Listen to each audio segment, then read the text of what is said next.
Assalamualaikum warahmatullahi wabarakatuh. Waalaikumsalam warahmatullahi wabarakatuh. Bismillahirrahmanirrahim. Nahmaduhu wa nasta'inuhu wa nastaghfiruh. Wa na'udzu billahi min syururi anfusina wa min sayyiati a'malina. May yahdihillahu fala mudhillalah wa may yudlil fala hadiyalah. Allahumma shalli wa sallim wa barik ala sayyidina Muhammad wa ala alihi wa ashabihi ajma'in.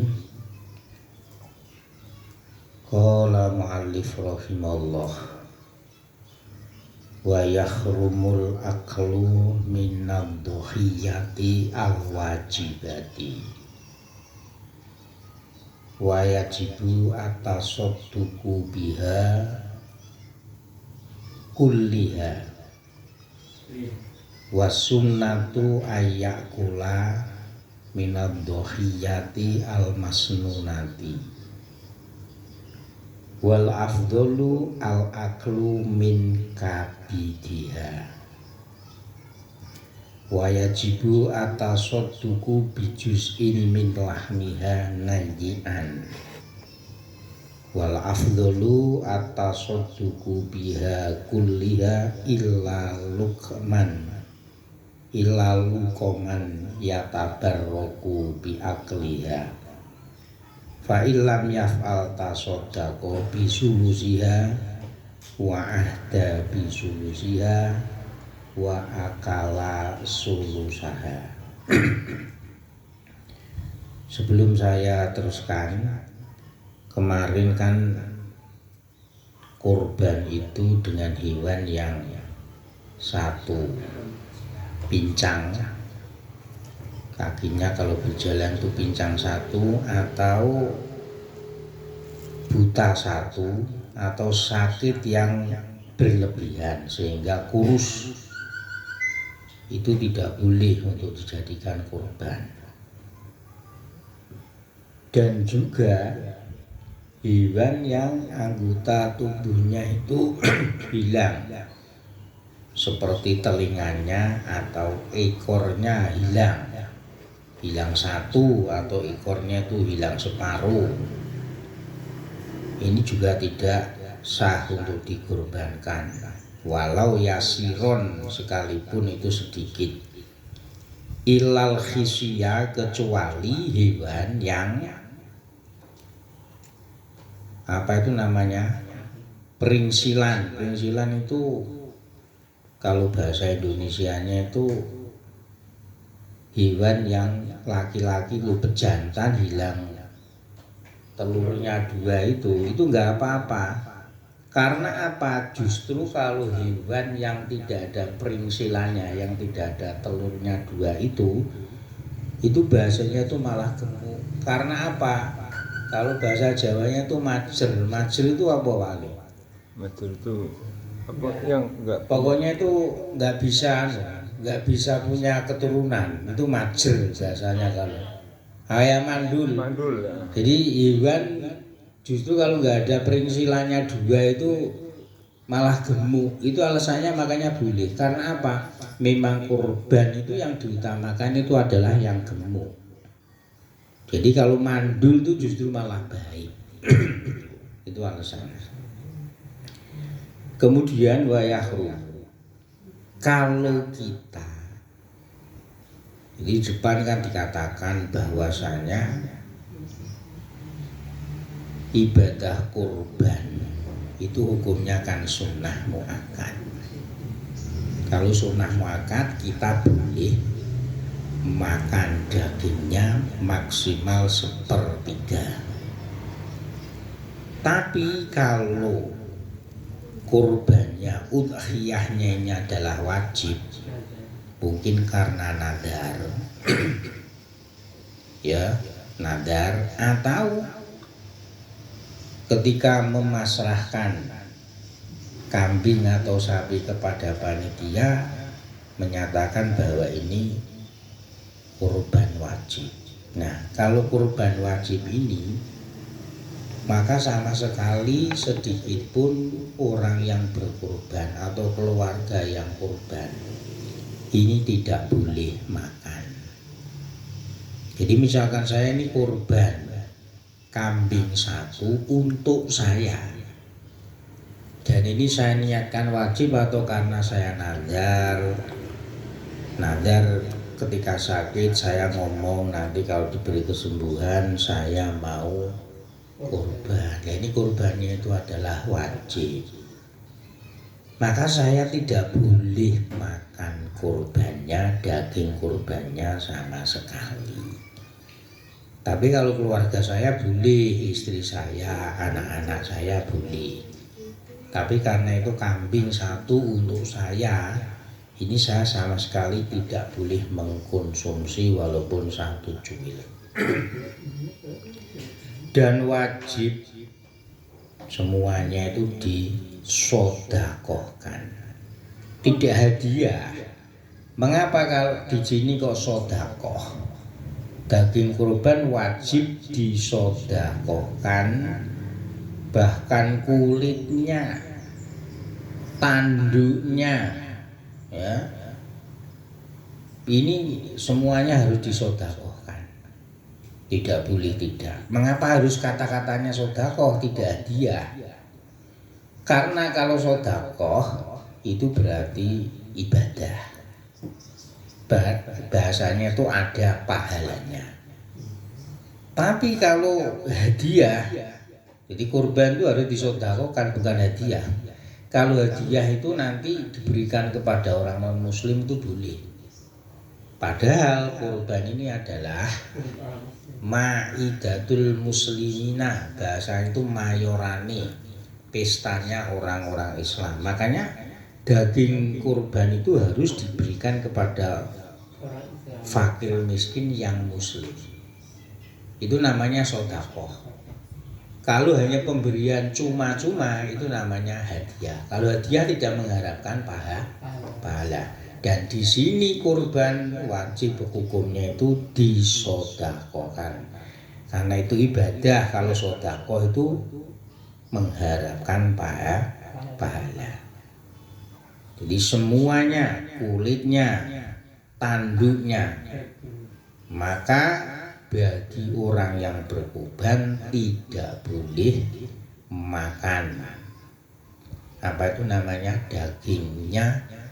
Di mana daging itu kalau memang kurbannya adalah kurban wajib.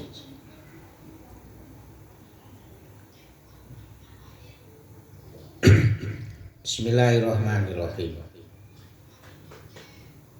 Wasunatu. Nah, bagi orang yang kurban biasa, kurban yang sunnah muakkad, itu justru disunahkan dia itu makan daging kurban. Ayyakula minad dhuhiyati al-masnunati. Jadi jangan malah menghindari, tapi justru kurban, kalau kurbannya itu sunnah, tidak wajib, tidak nazar, maka dia disunahkan makan. Tapi maksimalnya itu adalah 1/3. Nah, yang lebih utama atau kesunahan lagi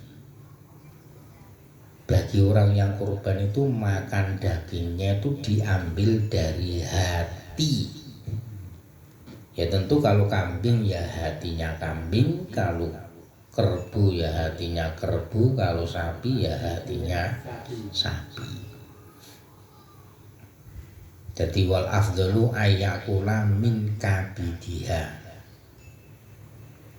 Karena berdasarkan hadis Lianahu sallallahu alaihi wasallam kana yakulu min kabidi udhiyatihi wa la'allal hikmatu fi aklihi minal kabidi kaunuhu awwala ma yaqa'u bihi ikramullahu li ahlil jannati lima waroda anna ikramahu ta'ala lahum bi akli ziyadatil kabitil huti alladhi yahmilul ardo.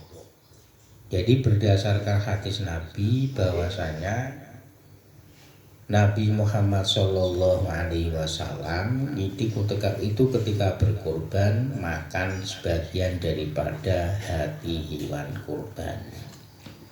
Dan kemungkinan di sini bahasanya la'alal hikmatu. Hikmahnya makan daging kurban diambil dari hati ini bagi yang kurban ini. Karena apa? Hati itu adalah awal, ya, permulaan dari mana kejadian Allah memuliakan ahli surga. Jadi ahli surga ini, mengapa orang-orang itu dimasukkan ke dalam surga? Ini yang pertama itu karena hatinya itu bersih, hatinya itu baik. Karena hatinya baik oleh Allah dimuliakan terlebih dahulu. Ini berdasarkan bahwa Allah memuliakan ahli surga karena memakan daging daripada ikan khut. Ikan khut itu yang menggotong apa Pak? Manggul bumi. Jadi kalau bahasa orang Islam, jadi bumi ini dipanggul atau disonggo. Kalau bahasa Indonesia apa disonggo, dipanggul. Makanya kalau ada kata-kata orang Jawa atau secara umum ini tinjuannya itu bukan bukan ilmiah ya, tapi berdasarkan riwayat ini adanya gempa bumi itu bahasanya itu sing manggul, sing nyonggo bumi itu alihan.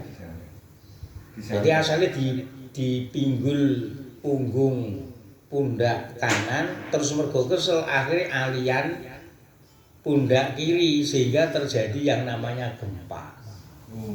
Nek cara ilmiahnya kan likuifaksi itu kan ya karena tremor bumi itu kan magmanya itu keluar sehingga terjadi yang namanya gempa. Tapi kalau ini berdasarkan ilmiahnya agama, ini karena bumi itu ono sing nyonggo yaitu ikan khut, ikan laut. Ada yang mengatakan itu ikan paus, ada yang mengatakan ikan apa ya wali ya. Taliannya paus itu ikan hiu.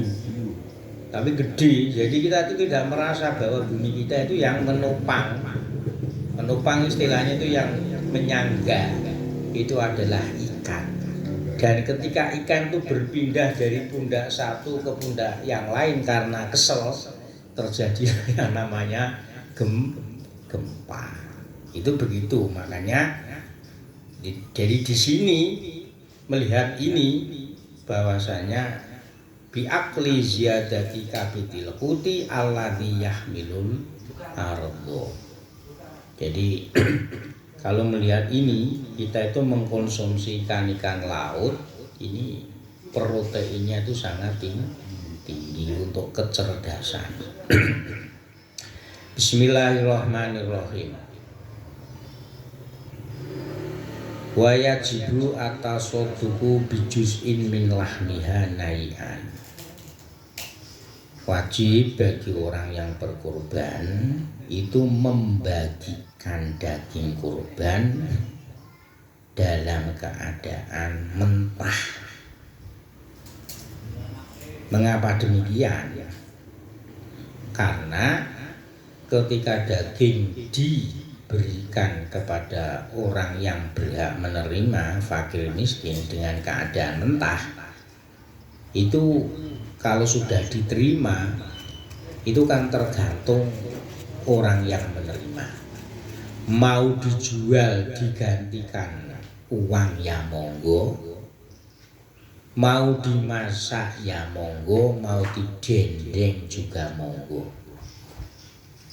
Tapi bagi orang yang berkorban, nang kan jero nang ujinan iki ujine.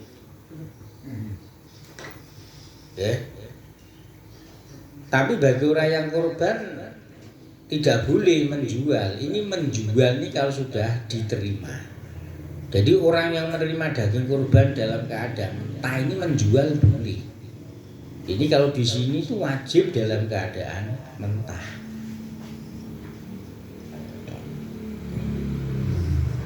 Jadi torian dalam keadaan mentah dan seger, jangan sudah basi beberapa hari baru dikasihkan, nanti bau. Lamat buhon walakodidan, tidak boleh diberikan dalam keadaan dimasak dan dalam keadaan dibuat dendeng. Fala yakfi jalul lahmi to'aman, dan tidak boleh, tidak cukup dagingnya itu dijadikan makanan, mungkin sate. Sampai kurbannya sampean sate dibuat gundi, dibuat tengkleng dan seterusnya, kemudian dibagikan kepada fakir miskin. Ini nggak boleh, tegasnya nggak boleh, nggak cukup. Karena apa? Ya mungkin orang fakir miskin itu lebih membutuhkan uang daripada makan sate.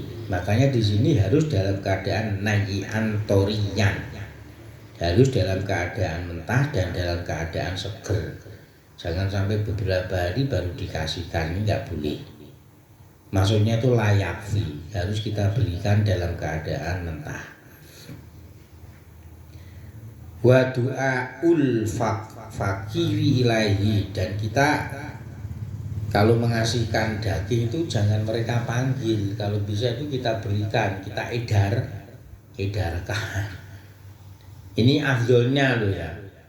Mengapa? Li'anna haqqahu fi tamalukihi wa la yakfi tamlikuhu ghairu lahmi min jildin wa kalsin wa kabidin wa tihalin wa nahwiha. Karena haknya orang fakir miskin itu adalah diberi, ya diberi untuk memiliki daging. Maka tidak boleh memberikan daging kurban kepada fakir miskin itu dalam keadaan tanpa daging mentah, wis jadi masakan, sudah menjadi makanan. Dan tidak boleh memberi, ya memberi orang fakir miskin itu daging kurban itu tidak dagingnya gak enak menurut Pak Ali. Misalkan kita memberikan apa itu bagian hewan kurban itu, memberikan fakir miskin cuman kulitnya atau cuman hatinya, atau mungkin cuman limpo itu apa kalau bahasa Indonesia? Paru-paru. Ya walaupun toh itu dikasihkan, tapi daging itu harus ada, karena kurban itu yang pokok itu adalah daging. Wala yakfi al hadiyatu anita soduki, dan tidak boleh memberikan daging kurban itu bahasanya itu dengan jalan hadiah. Kalau hadiah itu nanti tidak mengharapkan pahala, dan itu boleh dikasihkan kepada orang non-Islam. Ya, padahal daging kurban itu harus diberikan orang fakir miskin yang beragama Islam. Tapi nek tangga niki ana sing non-muslim, aku pengen ngeki carane ngene. Saya kurban tak kene pali kan terserah, mau dijual ya monggo, mau dikasihkan orang lain dan muslimin juga monggo, itu baru itu. Tapi kalau saya langsung memberikan, itu enggak boleh.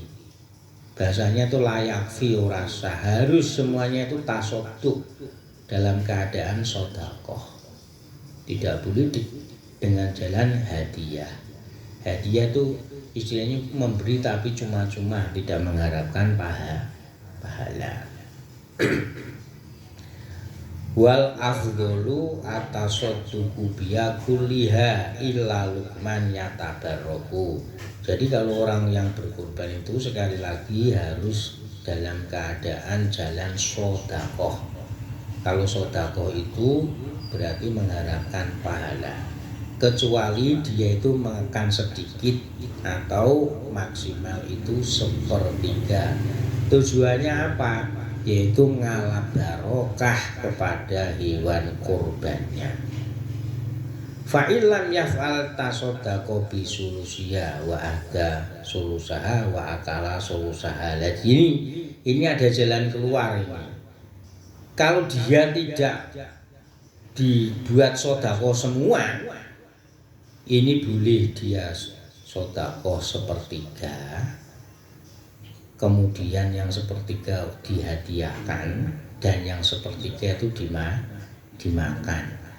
Jadi ini harus kurban itu pokoknya itu harus ada yang namanya tasodduk, harus jalan sedekah. Nanti kalau tidak dengan jalan sedekah, ini hukumnya adalah tidak sah. Dan orang yang berkorban itu boleh mengkonsumsi atau mengambil daging kurban itu maksimal adalah sepertiga. Ya piye nek isin kadung dikake panitia ya disembelih dhewe to. Sembelih dhewe, dibedani dhewe terus dibagi menjadi 3. Kita ambil yang 1, yang 2 itu diberikan kepada orang-orang sekitar kita. Kuwi nek isin. Utawa nek kalau apa istilahnya itu kalau berani ngomong sama panitia ya langsung ngomong panitia, saya minta sepertiga. Karena ada saudara saya yang jauh minta dan seterusnya itu boleh. Kemudian wasunnatu ayat bahaha ar-rajulu binafsihi. Kalau bisa orang yang berkurban ini, kalau yang berkurban itu laki-laki, disunahkan menyembelih sendiri. Ini kalau orang kalau orang laki-laki. Tapi kalau perempuan ya diwakilkan. Tapi sunahnya itu nanti hadir ketika disembelih, menyaksikan penyembelihan hewan kurban. Ketika disembelih, orang yang berkurban itu sunnah membaca inna sholati wa nusuki wa mahyaya wa mamati lillahi rabbil alamin la syarika lahu wa bidzalika umirtu wa ana minal muslimin. Jadi sekali lagi orang yang berkorban kalau tidak bisa menyembelih sendiri, diwakilkan atau dipasrahkan orang lain, dia sunnah menyaksikan, bahasanya tidak ikhlas-ikhlasan. Kalau bisa itu menyaksikan hewan kurbannya, dan ketika hewan kurbannya itu disembelih, disunahkan baca inna sholati, sesungguhnya sholatku, wa nusuki, dan ibadahku,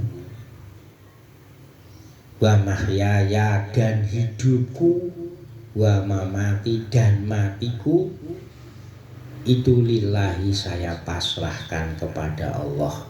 Inna sholati wa nusuki wa mahyaya wa mamati lillahi rabbil alamin la syarika lahu wa bidzalika umirtu wa ana minal muslimin. Jadi korban benar-benar ikhlas, dipasrahkan kepada Allah Subhanahu wa ta'ala. Ini sunahnya. Ini ikhlas-ikhlasan ya wis krono saya sibuk tidak bisa menyaksikan ya monggo. Wa ayyahdurul dzabha malam yafbah binafsihi, dan hendaknya orang yang tidak bisa menyembelih sendiri dia hadir ketika menyembelih ini. Wa yusammiya wa yukabbirullaha ta'ala inda dzabhi wa yusolli wa yusallimu ala nabiyyi sallallahu alaihi wasallam. Dan ketika menyembelih hewan kurban itu disunahkan 1 membaca bismillah, nomor 2 membaca takbir. Jadi Allahu Akbar, Allah tadi takbirnya dulu Allahu Akbar. Cuma di sini tuh tidak diurutkan redaksinya, tapi Sunnahnya yang pertama itu Allahu Akbar minimal 3 kali. Wa yukabbirullaha ta'ala salasan qabla tasmiyah wa ba'daha, berarti sadurunge maca bismillah ya membaca takbir, setelah bismillah juga membaca takbir 3 kali. Lah membaca bismillahnya itu paling sedikit bismillah itu saja sudah cukup dapat kesunahan. Ini sunnah loh wali. Tapi kalau misalkan nyembelih nggak baca bismillah ya sah. Tapi lengkapnya ya bismillahirrahmanirrahim. Jadi praktiknya kan Allahu Akbar, Allahu Akbar, Allahu Akbar.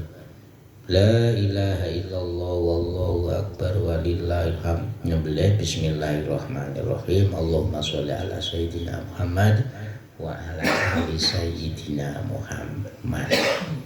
Jadi 1 membaca takbir, nomor 2 membaca bismillah, nomor 3 membaca sholawat. Kalau sholawatnya panjang lebih baik lagi, karena memang sholawat Ibrahimiyah, karena kurban ini kan adanya syariat kurban ini kan kejadiannya itu karena waktu Nabi Ibrahim mau nyembelih Nabi Ismail. Jadi kalau sholawatnya panjang, Allahumma sholli ala sayyidina Muhammad wa ala ali sayyidina Muhammad kama shollaita ala sayyidina Ibrahim wa ala ali sayyidina Ibrahim wa ala ali sayyidina Ibrahim fil alamin innaka Hamidum Majid. Lah itu kalau mau panjang itu 1 kali saja, nanti karena hewan kurbannya itu banyak. Dan ini moco lengkap koyong ini panitia ini bingung malah kesuwen. Iki sing nyembelih kok kusumen kali. Ini seperti itu.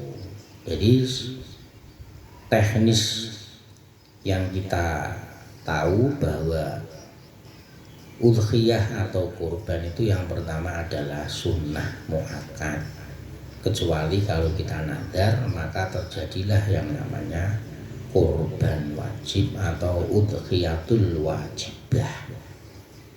Semoga kita semuanya bisa melaksanakan ibadah kurban. Ini kita lanjutkan karena masih durasinya masih 10 menit lagi wali. Bismillahirrahmanirrahim. Kita lanjutkan. Faslun wal aqiqatu sunnatun muakkadatun wa yakhulu waqtuha bin fisolil waladi wal afdalu dzabhuha yauma sabihi. Sekarang kita berbicara yang namanya akikoh. Nah, akikoh itu apa? Wahya fil lughati ismun lisya'ri alladhi ala ra'sil maulud. Kalau namanya akikoh ditinjau dari segi bahasanya, ya, yaitu rambut yang kita potong dari anak kecil yang baru dilahirkan, itu namanya akikoh. Apa tuh akikoh? Ya rambut yang dipotong saka bocah cilik jenenge akikoh. Itu kalau tinjuan dari segi bahasa. Tapi kalau fiswa fisyar'i ismun lima yudbahu inda khalqi sya'rihi. Kalau tinjuan secara syariat, akikoh itu adalah hewan yang disembelih ketika kita mau memotong rambutnya anak yang baru dilahirkan. Mengapa demikian? Li'annal madbaha yuqta'u wa sya'ru yuhlaku. Karena hewan yang dikurban ini dipotong lehernya, rambutnya anak yang baru dilahirkan ini kita cukur. Jadi podo-podo dicukuri, podo-podo dipotongi. Nek rambut jenenge cukur, kalau namanya halku, kalau leher hewan itu namanya qot'u, memotong. Ini tinjuan secara syar'inya itu seperti itu.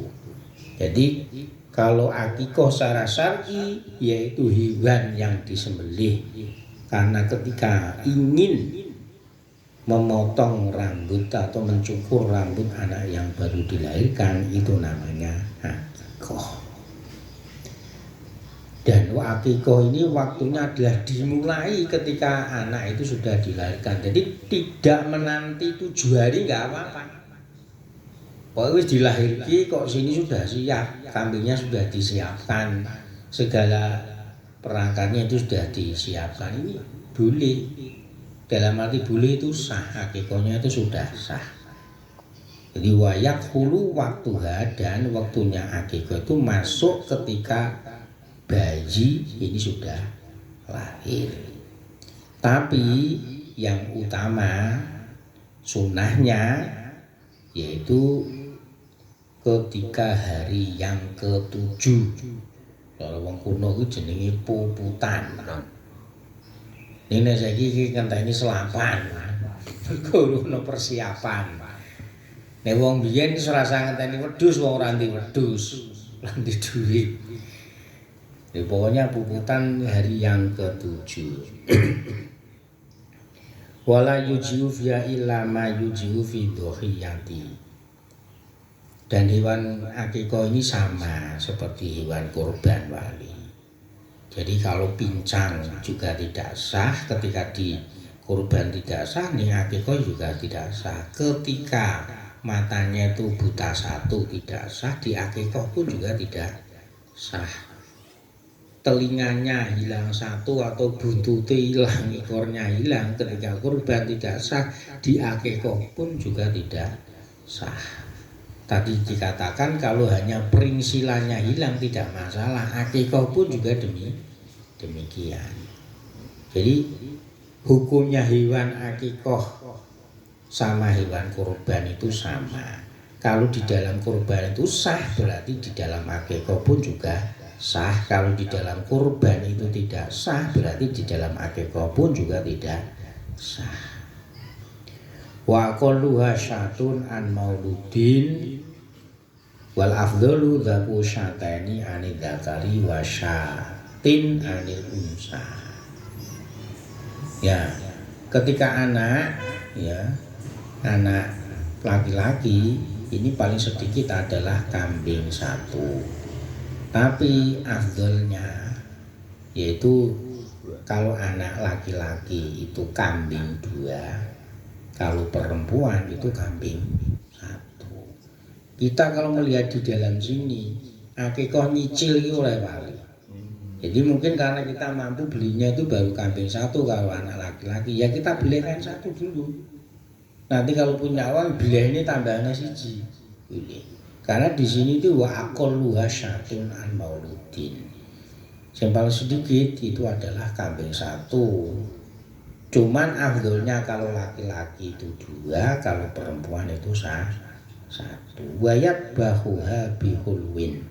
Dan hewan akikoh atau masakan akikoh ini dimasak dengan dalam keadaan manis. Manis itu kayak gula Jawa atau kayak madu. Agar supaya apa? Tafaulnya ini agar supaya anak pun perilakunya adalah perilaku yang manis. Amin. Jadi di sini jelas wayat buah bihulwin tafaulan. Tafaulan itu mengharapkan bihalawati akhlakil mauludi. Karena mengharapkan agar supaya akhlaknya anak yang dilahirkan nanti itu akhlaknya itu baik atau manis. Wa yukrahu at-tabkhu bi khamidin.